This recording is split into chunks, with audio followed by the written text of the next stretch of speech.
শিম খেতে যারা পছন্দ করে না তারা এইভাবে একবার শিমের তরকারিটা রেঁধে দেখবে। তার জন্য শিমটা কড়াইয়ে ভালো করে একটু ভাজা ভাজা করে নিতে হবে। এই দেখো ভাজা ভাজা হয়ে গেছে। এবার এটা আমি তুলে নেব।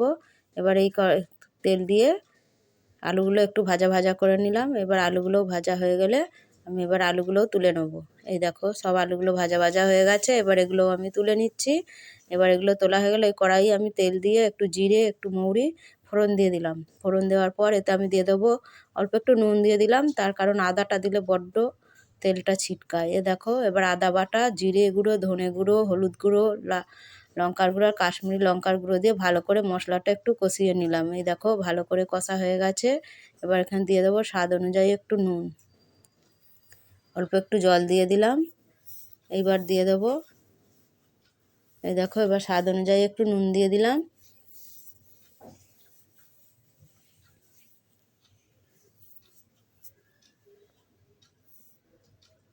ভালো করে দিয়ে সব মশলাগুলো দিয়ে একটু ভালো করে এবার কষিয়ে নেব। এই দেখো খুব ভালো করে মশলাটা কষানো হয়ে গেলে এবার দিয়ে দেবো এতে আমি টমেটো ফালা ফালা করে কুটে নিয়েছিলাম। এই দেখো টমেটোগুলো দিয়ে দিলাম। এবার টমেটোটা দিয়ে ভালো করে একটু মশলা দিয়ে কষিয়ে নেব। এই দেখো খুব ভালো করে কষানো হয়ে গেছে, টমেটোগুলো নরম হয়ে গেছে। এবার এতে আমি শিম আর আলুগুলো আগে ভেজে রেখেছিলাম, সেই ভাজাগুলো দিয়ে ভালো করে একটু কষিয়ে নেব।